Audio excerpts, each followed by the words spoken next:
I'm Terry Reiber, and I'm the host of the Tea Party Show, and this is episode 4. Today, I'll be speaking with Tom Duggan, who's the president and publisher of the Valley Patriot newspaper in North Andover, Massachusetts. It's a great paper. I subscribe to it. It comes out monthly. And recently, Tom wrote an article where he indicated after the Tea Party basically got a drubbing at the state and federal level in the elections, that there was a course correction needed. So, Tom, what course correction do you think the Tea Party needs? Well, I think there's a whole host of course corrections that the Tea Party needs, but none the least of which is that we as a Tea Party need to stop marrying the Republican Party. Now, I'm a Republican, so I'm not saying that because I'm not a Republican and I don't like Republicans. I'm a Republican. But the fact is that the Republican Party's in shambles. And if we marry the Tea Party, if we are married to the Tea Party, if we're joined at the hip with, with the Republicans, if we're joined at the hip with the Republicans, and they crash, we crash. When I go to Merrimack Valley Tea Party meetings up in North Andover, where I live, when Democrats show up, they get excoriated. They get excoriated for being pro-choice. They get excoriated for being pro-taxes.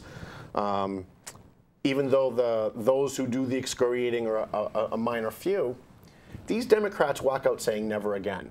Right. Why should I came here to speak to Tea Party people, even though I'm a Democrat, and before I even had a chance to really say anything of substance, I got attacked, I got yelled at, I was accused of things.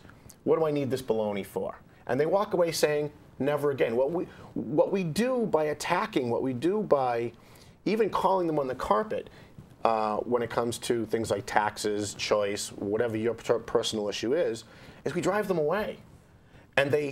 And we reinforce what the media has told them the Tea Party is. We're a bunch of angry, rich white people who are closed-minded and extremists, who don't want to hear any other views. And so my thought was, why aren't we, as a Tea Party, embracing some of these Democrats? Well, we know that they're going to want to raise taxes, and that's a very big thing for the Tea Party. But there's a lot of other issues that those Democrats could carry to the floor of the House and the Senate that would actually get a vote because they're Democrats. And let's face, there's one thing that I think all Tea Party people need to keep in mind, and that's that Democrats aren't monolithic. They don't all think exactly the same. A lot of them do. Maybe even most of them do. But a lot of them don't. There's a lot of disgruntled Democrats. It's a very, very big party. Mm-hmm. And the leadership can't control everybody. So what I want to do is I want to go out and find disgruntled Democrats. People who aren't happy with the party, people who aren't happy with the leadership, bring them into the fold and say, okay, we know what we disagree on, but what do we agree on? Right, find some common ground. Right, and if there are issues like 209A reform, if there's issues like public records laws, free speech issues, maybe there are things that we can work with them on. And now let me tell you what happens when it goes the other way. When a Democrat shows up at a Tea Party meeting and they're warmly received, even though they're for raising taxes, even though they're for abortion, and they have a one-on-one conversation with you afterwards, they walk away, and weeks or months later, when people are excoriating the Tea Party in front of them and say they're all a bunch of angry, rich white people who don't want to hear any dissent, who attack people who don't agree with them, well, now you've got a left-wing tree hugger named Katie OConnor sitting in the Senate, turning around to them and saying, wait a minute, I go to Tea Party meetings. I talk to those people on a weekly basis. They're not angry. They're not a bunch of rich white people who are trying to keep the black man down or the Latino down or the poor down.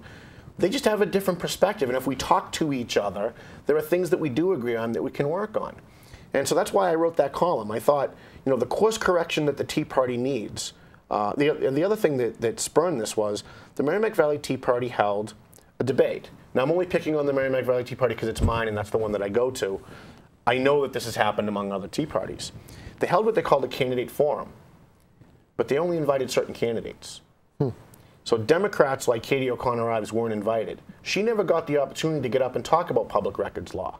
She never got a chance to get up and say, yes, I think 209A reform is important, that we shouldn't be penalizing people just because of an accusation from 10 years ago. Right. And so we as a Tea Party got robbed of knowing that there are Democrats who agree with us on certain issues, and as candidates they were robbed of having the opportunity to speak to a crowd that normally doesn't agree with them on most, but give them a chance to win them over on some issue. What would you recommend, for instance, if an individual supported a Republican candidate strongly for the election, then they lost, and now they've got to turn around and face the Democrat who won, who knows or knew that you had supported that Republican? It's a little harder to find that common ground. It does, but you know, there's campaigning and there's governing. A lot of politicians don't know the difference, but some of them do. The good ones do. Steve Bedore did. I think Katie Ives does, and I even think Democrat State Representative Diana DiZoglio does. I'm always for reaching out. Because of the nature of what I do, because I'm a journalist, which is my primary hat, I'm forced to talk to Democrats on a daily basis. I'm forced to talk to independents on a daily basis, people who don't agree with my politics, people who want to take the country in a different direction than I want to take it in. But because I have that access, because I have to talk to these people, it gives me a perspective of, they're not all monolithic thinking. A lot of times these Democrats disagree with their leadership, and sometimes vehemently disagree with their leadership, not just on issues, but the way they bully their own. There's a lot of Democrats who will tell you privately, and they've told me off the record privately because I'm a journalist, they hate the leadership. They hate Theresa Murray. They hate the guys that are running the State House. They can't stand the bullying among their own party, and they can't stand the lying that gets done in the media. They can't say that publicly. But when they show up at a Tea Party meeting feeling that way, nobody knows they feel that way, and they get excoriated by Tea Party members on their way in or on their way out, it reinforces that, well, what can I do? I guess I'm stuck in the Democrat Party, and I've got to put up with it. And I think we ought to be embracing Democrats. We ought to be embracing independents, especially those that are disgruntled, because we can cause an awful lot of problems for the Democrat Party as a party if we infiltrate them. Right. If we get their own to start asking questions that when we ask, we get ignored by the media. Right. The media is never going to take us serious. We're Republicans. We're the evil, rich, white party that likes to kick puppies. Right. And when a Democrat says it, well, where do they go? They can't call them, rich white Republicans. They can't accuse them of hating puppies. That might be a good idea too. Yeah, well, but they have to report it, don't they? Right. And when they report it, and people are reading in the newspaper that a left-wing Democrat like Katie Ives, who hugs trees, I had her on my radio show. Oh, okay. And I asked her. She said she was a tree hugger, and I asked her, "Well, do the trees hug back as a joke?" She said yes. Okay. So this is like what we're dealing with. We're dealing with someone who's a real ardent left-wing, what she would call progressive. We disagree on almost everything, but there are some really, really important key issues where we agree that, she has actually submitted a bill in the legislature last Friday to hold keepers of records in every municipality and every state agency accountable. And if it passes, and I'm pretty sure it's going to pass at some point, so there's a kind of a daily fine, $100 a day, $500 a day for every day that you don't turn public records over to a member of the public that asks for it. That is huge for the Tea Party. That's paramount for the Tea Party. Right. Because if we can't know what our public officials are doing with our money, what documents show who they've hired and why they hired them, who's getting contracts for the DEP or the city of Malden or the town of the city of Plymouth, then we don't have any ammunition at all in our arsenal. We just have to go by what the newspapers print. Well, I was going to ask you, obviously the hot topic right now in Massachusetts is the idea that Governor Patrick is going to raise taxes. Well, I think he wants to lower the sales tax and he wants to raise the income tax. And generally the buzz, on Facebook with the Tea Party is, call your local representative or whatever. But what do you think is the best strategy to deal with that present issue? How should the Tea Party tackle that? Well, the first thing we need to do is we need to find what Democrats don't agree with that. We already know the Republicans are going to go in the opposite direction. Right. You're preaching to the choir. Now, one of the things that bothers me about Tea Party meetings is you go to, at least where I go, we go to a meeting, once a month, and a conservative speaker will come in and speak, and everybody will clap. Then they go home. Right. So, how does that help? Right. You've preached to the choir. You've solidified in people's minds why they're Tea Party, why they're conservative, but we've accomplished nothing. Right. I think we ought to start reaching out to Democrats, finding out the ones that are disgruntled. And you can tell. Read the Globe, read the Herald. When you see a Democrat taking kind of a cheap, underhanded shot at another Democrat, one of those two aren't happy with the party. Find which one it is, and call them and say, this is where I stand. Maybe I'm not even in your district. Maybe I'm out of your district, but I read what happened in the paper, and I support what you said. and I really want you to know where I stand on this issue. And then ask them what you can do to help them with that issue if they agree with you. You know, the one thing I asked Katie Ives when she got elected was, what can I do to help you to help advance these two issues that we talked about? And one of the things that she said to me was, well, if you could do some research on the language of public records laws and send it over to me, that way I'll know what we need to tweak, what section of the law it is and all that stuff. Happy to do it. Happy to do it, even though she's a liberal Democrat. Yeah, that's fantastic. In the recent election, I heard several times some local politicians refer to the phrase Tea Party tactics, that the Republicans were using Tea Party tactics against them, which for the life of me, I know that the Republicans that were running these races had little or no interaction with the Tea Party, and furthermore, I don't think there are any Tea Party tactics. Right. So how would you see that we overcome that? Because it seems to be a byline now that the Democrats are using. They're trying to tar Republicans as Tea Party and now they're using Tea Party tactics. Right. Well, the media and liberals love to use, if you read the Scarlet Letter, they love to use scarlet letters. They like to be able to create a phrase, tag you with that phrase, and have that define who you or your movement are. We have to start coming up with our own phrases. We need to start using those phrases, and we need to start breaking down the fact that the media has these little phrases that they use to tag us, that they use to identify us. And I think one of the ways that you do that is we need to start talking like liberals. I mean, the liberals are very, very good at pretending to be moderates to get elected. Right, right. We come out and we say, we're not moderates. In fact, we hate moderates. We're right-wing conservatives, and that's what we are, and we're not going to bend on our principles. Good luck, because you're going to be a private citizen after November. And 9 times out of 10, that's what ends up happening. We need to start talking like liberals. And let me give you an example. When Republicans talk about welfare reform, we talk about it in terms of money. We talk about how much money that we're spending or wasting on people who maybe are committing fraud, or people who don't belong here because they're illegals, or maybe they don't belong here because they're residents of other states. When liberals talk about welfare in any way, shape, or form, they put a human face on it. They talk about poor little Jose in the city of Lawrence who's going to bed hungry tonight. Right, right. And those evil Republicans are trying to make sure we don't spend one dime to feed that poor little Jose. Well, I would say we need to start flipping it around. And we need to have it in the lexicon of our discussion, so the media can't tag us the way they do. When Republicans, when Tea Party people talk about welfare reform, we need to be talking about little Jose too. Isn't it unfair that little Jose in the city of Lawrence has to go to bed hungry every single night because there's some woman in Lawrence who's getting 8 welfare checks under 8 different names? Right. And the Democrats will do nothing about it. They will do nothing about it because they make money off the lobby, off the poverty industry. And that's just wrong. Now, if you had Republicans coming out talking like that in a state like Massachusetts, you'd have more Republicans getting elected.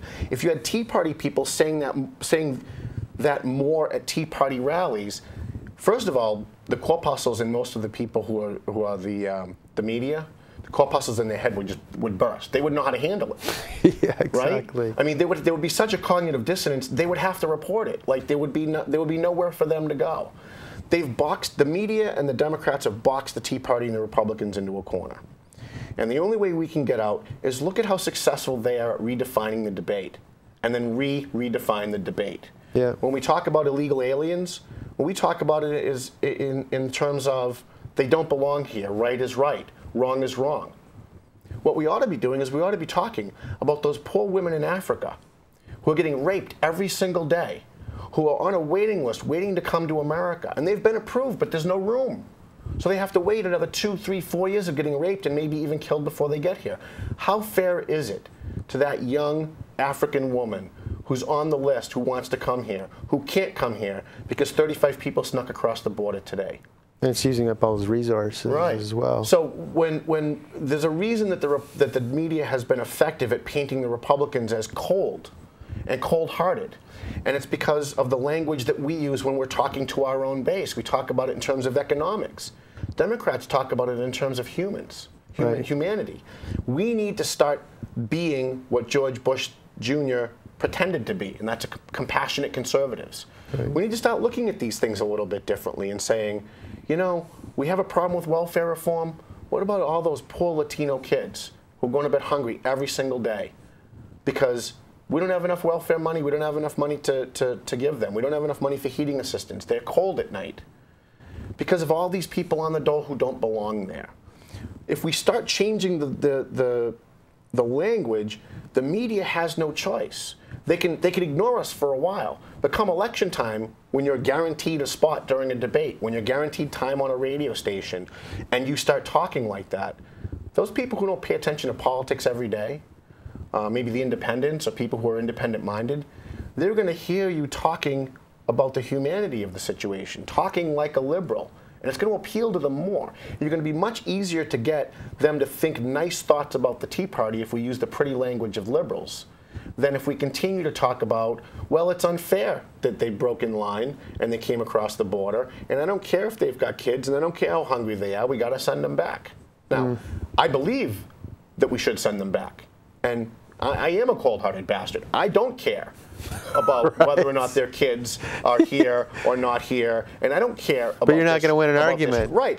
But saying that is not going to get you any votes. Well, Democrats go out and pretend to be moderates before every election, and they get elected. We need to go out and start sounding like liberals to get conservative principles passed. And until the Tea Party starts to get that we're never going to win any of these cultural wars without changing the language of the discussion, we're going to have more 2012s year after year after year, especially in states like Massachusetts. We have to find the inner Alan Alda, as it were. Yes, yes. But perhaps maybe you, as part of the paper, could put together a glossary of terms so that we all become more adept. Well, we have to be careful because you don't want to tip off the enemy as to what you're doing. Yes. Because the first thing they'll say is, he doesn't care about little Jose. All he cares about is X, Y, and Z, and they call you out, and you're back where you started. Right. So I think what's really important is when we have our Tea Party meetings, instead of having speakers come, and this kind of goes to a different topic, but it's all on the same issue.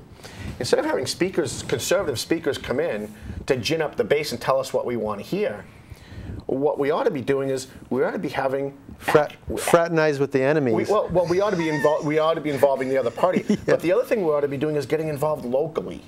You know, Tip O'Neill said all politics is local. Every politician repeats it, and the second they're done repeating it, they forget. Right. If you look at, and we'll just give you two examples in Methuen and in North Andover, up in the Merrimack Valley. Last year, I got up and I gave a speech to the Merrimack Valley Tea Party about getting involved locally. In Methuen, you had a Tea Party Republican named Al DiNuccio running for mayor. You had a left-wing Democrat named Steve Zani who was getting money and volunteers from the local Democrat parties in surrounding communities. Whoever wins that mayor's race is going to have a lot of influence in the next Senate race, who they endorse, who they bring into their town, the photo ops that they give them. So I got up and I asked my local Tea Party, I said, we have this race going on in Methuen. It's going to be a very close race. Both of these guys got almost the same number of votes in the primary. If we as a Tea Party got involved locally, and we went out and we supported Al DiNuccio, even though you live in North Andover or Lawrence, go into Methuen, find relatives that you have, friends that you have, former coworkers that you have, call them up and just ask them to give the guy a vote. We got 0 volunteers. We got crickets. Because what they wanted to do was sit around and complain about Obamacare and listen to conservative messages and complain about Obama and call him a socialist and go home and feel good. Well, that gets us nowhere. Election day comes. Steve Zani wins by 28 votes. Now that 28 votes was the difference this past year between Steve Zani getting up and endorsing Elizabeth Warren, which he did, or a Mayor Al DiNuccio getting up and bringing Scott Brown to Methuen and endorsing Scott Brown. Right next door we have North Andover, our town moderator election. It was the same thing. We had Frank McMillan, the Tea Party independent. He wasn't even a Republican, but he was a Tea Party independent. Versus Mark DeSalvo, who had worked on Barbara Italian's campaign, Governor Patrick's campaign, Obama's campaign. North Andover is like 75% conservative Republican, but they didn't show up. And the Tea Party didn't get involved, and nobody made any phone calls. So you know what happens? In Methuen, the Democrat wins. In North Andover, the Democrat wins. And when Scott Brown comes up for re-election, what do you think happened in North Andover? You had the town moderator in North Andover calling all members of the licensing board, whom he appoints, members of the finance committee, whom he appoints, and they're all out there holding signs for Elizabeth Warren. They're all out there holding signs for Barack Obama. They're out there holding signs for Dave Turisi, the Democrat in that race. How does that help? If the Tea Party really wants to make a difference, stop complaining about Obamacare. Stop calling Obama a socialist, at least in mixed company. Stop calling him a communist. Stop wringing your hands, get off your ass, and do something locally, because all politics is local. Elizabeth Warren doesn't get one vote out of Methuen or North Andover or Andover if the people at the bottom level, the people on the zoning board, the finance committees, the school committees, are all on the other team. Mm-hmm. I mean, you're either on their team or you're on the other team, or you're on no team, which means you're ineffective. Yeah. And what the Tea Party did in the last 3 local elections is they sat home. And a lot of them didn't even vote in the local election because all they care about is national stuff and Obama and Obamacare and socialism. And look, and I agree with them on all those things. Believe me, I'm not saying this because I don't agree with them. I 100% agree with them on all of that. But when you're speaking to a mixed audience, it's damaging. And it allows the media to use phrases like Tea Party tactics. Right. You know? Tea Party crazies, or whatever. Tea Party crazies. Actually, I'm going to skip to the federal, more the federal aspect. I was reading Obama's speech the other day when he was sworn in, and he really didn't hand out much of a fig leaf at all to the Republicans at all. It was just like, this is my way, and there wasn't anything that Republicans could link on to and say, wow, he's going to do something for us. Mm-hmm. The 48 or 49 or 50% of the people out there that think that way. So, I don't think he's following the advice that you would be giving other politicians, that his language is completely to the left. He's not embracing the right's language, and he's also not attempting to support any of their issues. Well, he gets what most conservatives don't get, and that's that the whole system is rigged. You listen to conservatives and they're shocked when these things happen. How can you be shocked? The media is in the tank with the Democrat Party. The media is in the tank with the liberal philosophy. Look, where did all these people come from? The people who write for the Globe, the people who are correspondents for CNN, for MSNBC, they all came from liberal journalism colleges where they had socialist professors teaching Kant and teaching, all of these wacky socialist liberal ideologies. Now they come out and they don't go to journalism school to become objective arbiters of the facts. They go to journalism school so that, and by the way, they've done surveys on this. #1 answer why kids go to journalism school: to make a difference. Somebody comes to the Valley Patriot and says they want a job writing for me, and they say, I got into journalism to make a difference. There's the door. You're not here to make a difference. You're here to go, ask Terry Reiber what happened, write down what he said, and publish it. Right. That's your job. And these people are in the tank with the Democrats, not because it's a big conspiracy, but because they all think alike. They all have the same worldview. And then they promote that worldview by being the people who are defining the other side, which is us. So we're a bunch of cold-hearted SOBs. We don't care about minorities. We don't care about puppies. We don't care about children. We kick babies in our spare time. And the Tea Party lets them get away with it. And worse, the Republican Party, which actually has a bully pulpit, they actually have access to other media outlets. They don't fight back. They allow these thoughts to go into the subconscious of the average person, who maybe is only half paying attention while they're doing laundry, while they're driving in their car on the phone. And then come election time, we're shocked that the Democrats aren't extending a fig leaf after they win. Well, why should they? They've got Hollywood on their side. They've got Broadway on their side. They've got the news media on their side. Why should they extend a fig leaf to us? They're holding all the cards. That's true. Well, we still have control of the House, and I guess the next big debate. Yeah, I mean, well, supposedly. I mean, we have this debt increase discussion coming up, and then there was some fear that the Republicans were already getting ready to wave the white flag and concede it, because honestly, I think already President Obama has framed the issue that if we don't, increase the debt limit, we're a bunch of bad guys. We're not making do with the promises we've kept. And I think the Republicans already realize that they've lost that war.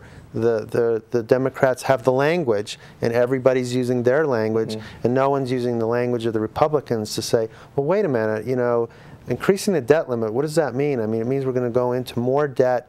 This is eventually going to come out as higher taxes, higher interest rates. This is going to have a very damaging long-term effect on the economy. But that's been washed out. Right.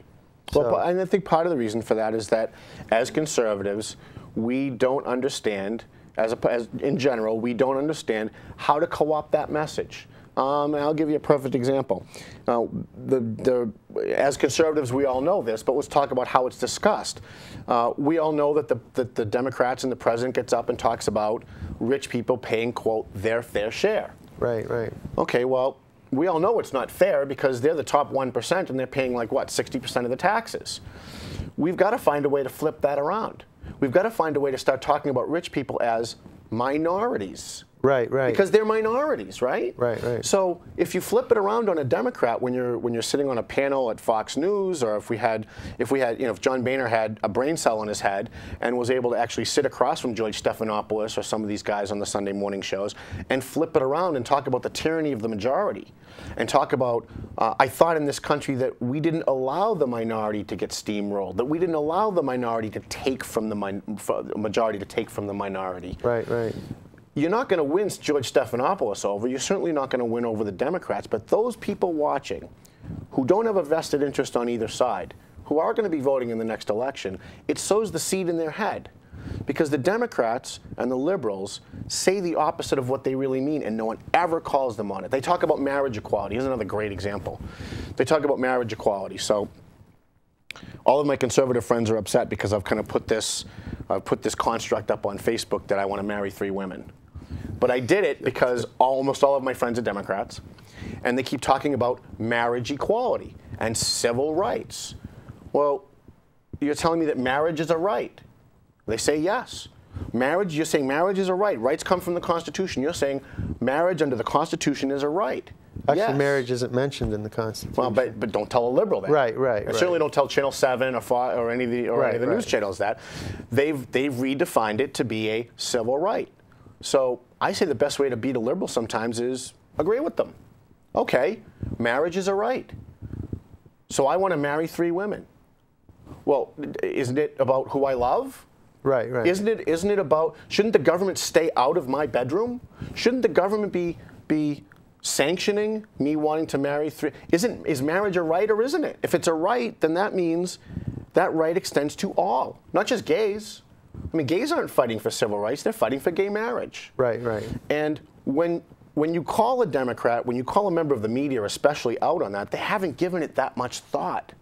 They've only thought it through enough until they get what they wanted. But they haven't thought it through beyond that. Right, so we have to start thinking it through beyond that and throw it in their face. So I'm on the Twitter account with Billy Manzi, the former mayor of Methuen, who's 100% pro-gay rights, 100% thinks that it's marriage equality, 100% believes it's a constitutional right, and I've pinned him in a corner on Twitter with 800 people following me and 2,000 people following him, and I ask him outright, well, isn't this discrimination? You're discriminating against me because of who I love, right. Using all the language of the liberals, yeah. And they have nowhere to go. When you agree with a liberal on their premise, because what they want you to do is disagree, Terry. Right. They want you to disagree on the definition so you can have a definition fight, which doesn't accomplish anything because you're not talking substance.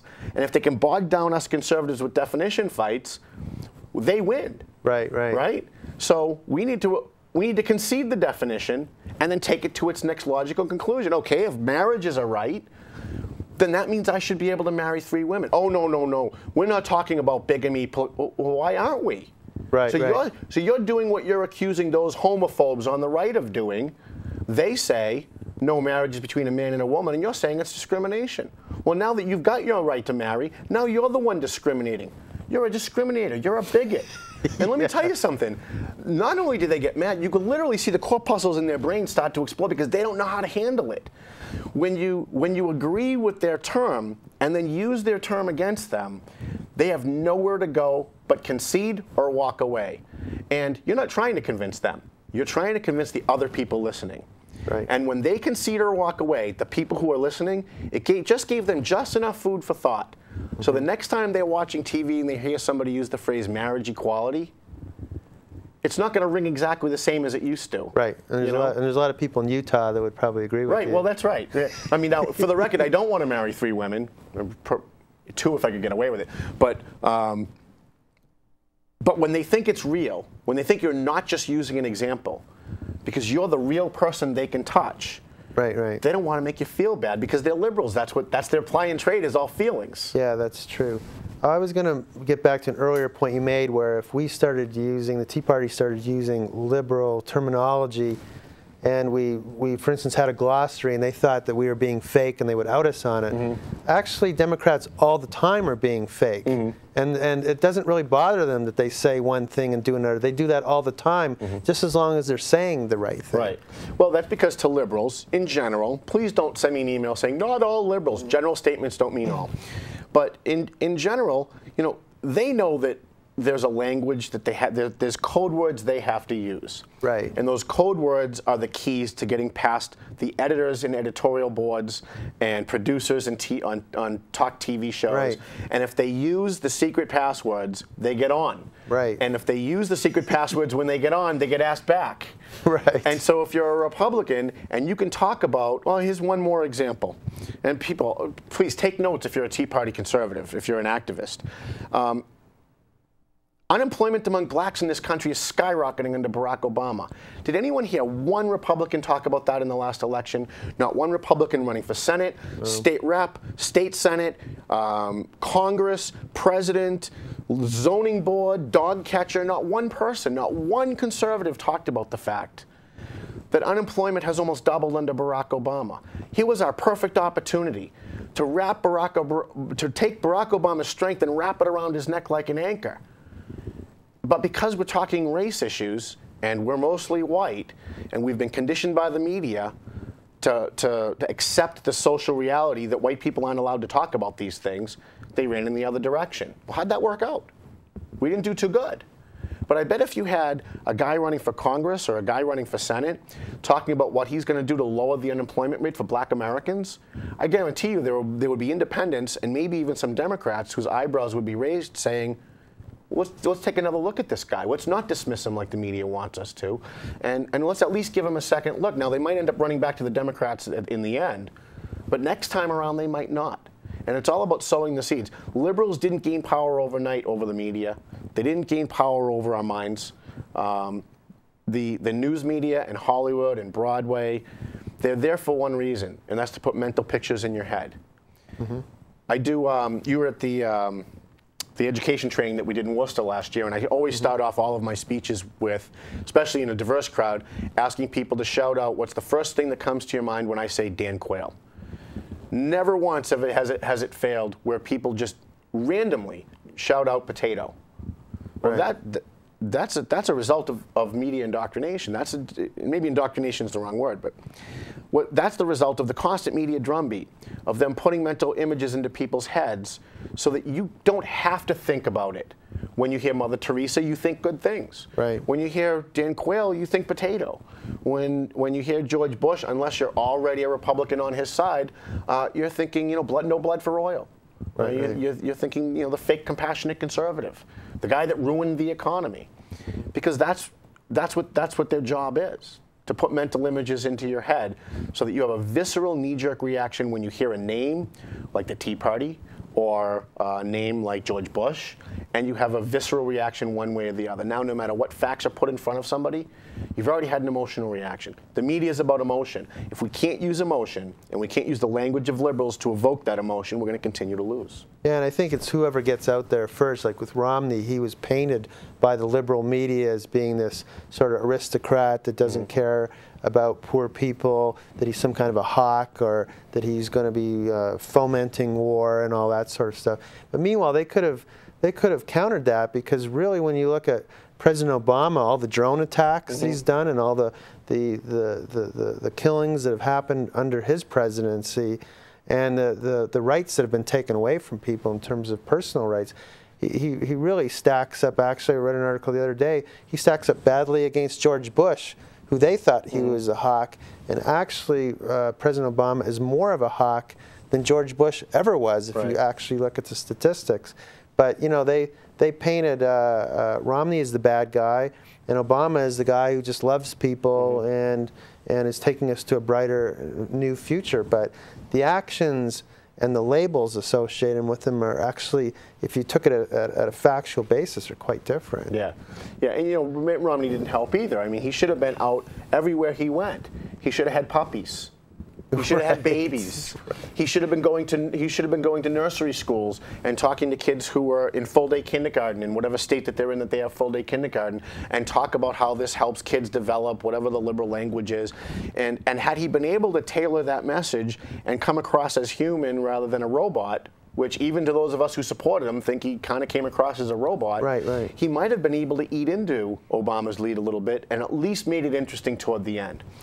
And instead, he went with the canned message. And when Republicans go with a canned message, it's 70-30 that you're going to lose unless the other guy is just so bad that the other guy blows it. It's a default. Right, yeah.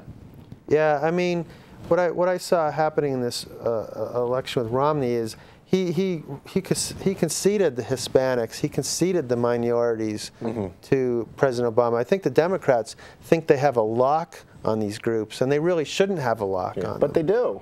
Right now, yeah. They do. You know, I grew up in Lawrence. I live in North Andover now. I've been covering Lawrence elections since I was 18 years old. In fact, I ran for office when I was 18 years old. I ran for school committee, so I've been covering every local election since. I have never in my life seen 96% of the electorate in the city of Lawrence or anywhere vote for one person over another. I mean, it's unheard of. There are guys who have nobody on the ballot, just them, and they still don't get 96% of the vote. Barack Obama got 96%. Look it up in the Boston Globe. 96% of the turnout in Lawrence went for Barack Obama, and a little less than that went for Elizabeth Warren. Not much less, but a little bit less. That's because they don't feel as though there's even a possibility they could go to the Republican Party, because they get the daily dose, and here's another thing that the Tea Party is just woefully inadequate at. They get a daily dose of Spanish language media, which is 100% dominated by the left. It's 100% dominated by a culture, especially because Lawrence is mostly Dominican. They come from an island and a culture where the police are bad. You know, the police in their country are all corrupt. They're raping women and getting away with it. They're stealing your house and they're getting away with it. They're killing people and getting away with it. So they have a natural animosity toward the man anyway, toward police, toward authority. And in America, what is the ultimate sign of authority is white men and the Republican Party. Right. And so they go 100% the other way. But we haven't given them a reason to even look at us. We haven't. And that doesn't mean pandering to them with commercials in Spanish at election time. That means coming to Lawrence. And I don't think Scott Brown came to Lawrence once. All right? And maybe he did and I missed it, but that's even worse. That makes it worse off. Come to Lawrence and talk to them about what their problems are and what it is that they want from him should he win. I mean, he could have easily come to Lawrence, assembled a bunch of local Latino activists, even if they're Democrats, and said, listen, I might win. I'm your current senator. And if I do win, we're going to have to work together. So tell me what's important to you. Tell me, just like what we talked about with Katie Ives, only the other way. Tell me what it is that we agree upon that we can work together on. Maybe it's a public records issue. Maybe it's just a matter of streamlining the process so people can come here legally, easily, you know, more easily, so that people don't have to sneak into the country. There are things that we can agree with the other side on, even on small issues, where we can at least sit down and talk about it. And then you're not this abstract evil guy that is in Washington. You're somebody that I've talked to one-on-one. And that personal experience, I think, negates any kind of propaganda that anybody, you know, if somebody tells you Tom Duggan's a jerk, he's a jerk every day of your life, and then you meet Tom Duggan in the grocery store, and he's helping an old lady, you know, who just dropped her pocketbook. Everything you've been told just went right out the window because of your personal experience. Right. And I think that, you know, as Tea Party people, we need to be having those experiences with Democrats and independents. As Republicans, we need to be going to communities that normally we get killed in, like Lawrence, and we need to be talking to them. You're not going to win Lawrence overnight. You know, even if the Republicans did everything correct, they're still going to lose by 80% in the next election. But we shouldn't just be thinking about the next election. Like I said, the Democrats didn't get here overnight. They did it year after year, decade after decade of sowing the seeds of that language, that feel-good, pretty language that the media likes to put out there, and hypnotizing the voter. Well, one question I was going to ask you is given that you've charted really a good course for the Tea Party, are they taking notice? Do you think Christine Morabito, the president, will take your remarks at hand and turn those into actionable items for the Tea Party? One of the things that I'm really lucky about is that Christine and I are personal friends. Right. So we have breakfast twice a week. We talk on the phone all the time. And I can't speak for her, but she has been very, very receptive to this message. The problem is she's only one person. Right. And the Tea Party is very fractured. There's a lot of people with a lot of different ideas. But I can say that, I can't say that she's on board 100% with everything that I said, but I certainly can tell you that she gets the message that I'm trying to put out there, and that's that A, the Tea Party can't be married to the Republicans. B, we need to change the language, use the language of liberals, and we need to be smarter about how we deal with the media. She's been very, very good at it, but she's only one Tea Party leader. She's the Tea Party leader in Greater Boston. You've got at least, I don't know, 18 or 20 other Tea Party groups across the state. They're all kind of doing their own thing. We're not a cohesive group. It's a strength in a way because it makes it harder for our enemies to pull us down. Right. It's a weakness in a way that we're not all sometimes on the same page. Right, but a lot of the items you're recommending could actually be turned into skills, and maybe it's about having training programs. For instance, you could train people where you'd have a discussion between a conservative and a liberal, and this is how not to do it. Right, yeah. Right. You know, and then you turn around and say... Just look at 2012 for how not to do it. Yeah, like basically, as you said, the Tea Party person excoriating the liberal across from, right. And then you could show them another version saying, okay, now here's the same question and answer, but now you see the Tea Party person's sort of taking over and owning the same language, mm-hmm. starting to own the same space, mm-hmm. and then redefining what the sure. liberals should be saying. Sure. So maybe we should do that. I know there's a training course coming up on how to run for office, but maybe there should just be a general training courses for how we can better engage, you know. It's too bad there isn't a training course out there for Republicans and Tea Party, because I think the Republicans need to hear this message way more than the Tea Party does, right. As far as the language issue goes. I'd love to have somebody out there sponsor some kind of a training so that we could teach, especially Republicans, the language of the liberal and how to promote a conservative message with the language of the liberal. Now, my next column in next month's Valley Patriot is going to be, and I hope I can say this on the air, it's going to be why Deval Patrick is a cold-hearted bastard. Now, Deval Patrick prides himself on being many things and has very, very thick skin because he's in the political world. But you call him cold or uncaring, and it gets right under his skin because that's at the very heart of the image that he projects. He projects the image that he's the guy who truly cares. Right, right. He's the guy that really has a heart for this issue that's going on. And so I'm going to go through his budget, and I'm going to show how his budget is more cold and more calculating to hurt poor people, to hurt Latinos, to hurt, not purposely to hurt them, but the result is he's hurting them. And call him out on their core issues. You know, minorities, gays, Latinos, poor people, disadvantaged, the elderly, that's all their core base. And they're not going to listen to a Republican saying, well, they shouldn't be giving those benefits out because we can use the money for something else.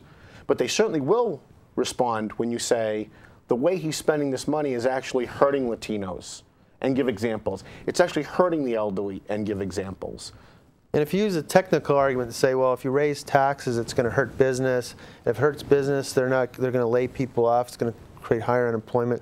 That doesn't seem to ring very well right. with the electorate. They don't like that technical discussion. Yeah, I mean, and that's one of the reasons, as I said earlier, that the media has been able to paint the Tea Party and paint conservatives as cold and heartless, because we're talking about cold and heartless issues because we're talking about them from an economic standpoint. Right, right. And when the Democrat gets up, when John Kerry gets up, or Ted Kennedy used to get up, he talked about the human toll. We need to start talking about the human toll. The other thing we have to stop doing is eating our young. And it's the one thing that I didn't get a chance to talk about in the previous segment. You know, Richard Tassay was a state senator. He's openly gay. He sponsored the bathroom bill. I get all that. Right. I don't agree with the bathroom bill. I'm not for gay marriage, although you'd be surprised at what I am for, which should probably be another whole show. But the fact is, Richard Tassay was the Republican nominee running for U.S. Congress. And yet, most of my Tea Party friends refused to vote for him. They either left it blank, they wrote somebody in, or they just stayed home. Right. So they cut their nose off to spite their face, and now John Tierney, the 100% Democrat, 100% liberal, is now there taking votes for all the same things on the social end that Richard Tassay would have been for. So I used to say to my friends who were going to stay home, to try and convince them not to stay home, you know, what is the difference between Richard Tassay and Congressman Tierney? Well, if anybody thinks Congressman Tierney is going to vote against a bathroom bill on the national level, that he's going to vote against every single gay right or gay benefit that you could possibly imagine, every single expenditure for for gay groups is possible, you're crazy. Of course he's going to. That's his base too. Right, right. But the difference is that Richard Tassay would have voted to lower your taxes. He would have voted for on economic issues. He'd be voting for more money for community policing and less money for welfare. Right. So by staying home, you know what you did? You helped Barack Obama. How'd that help? How did it help? You've got one more Democrat, which inflates their numbers. You've got one more guy that's going to carry their water 100% of the time because you didn't like 10% of what Richard Tassay said. Well, if we keep circling the wagons and shooting in, if we keep eating our young, we're going to keep losing. That's true. So what are your New Year's resolutions for 2013? Is one channeling your inner Alan Alda, or what have you set out for yourself as goals for this year? Well, one of the things I try to do as kind of a separate subject, but it all comes around, I guess, at some point, and that's calling out the media. You know, it's impossible for Joe Blow watching this show to call the media out, because how does he do it? He calls into Howie Carr. He writes a letter to the editor that gets edited. But I'm actually very fortunate in my life that I have a radio show, I do TV appearances, and I own a newspaper. And we have an online edition of the newspaper as well. So we call out the media. When we see a story that's very unfair, very unbalanced, we call them out. But we don't just call out the paper. Call out the individual. Call out the individual reporter that's responsible for it. Right. And to do it in a very public and humiliating way, the way they call out Republicans who are either being phony or at least being portrayed as phony. Right, right. My New Year's resolution is to do that more.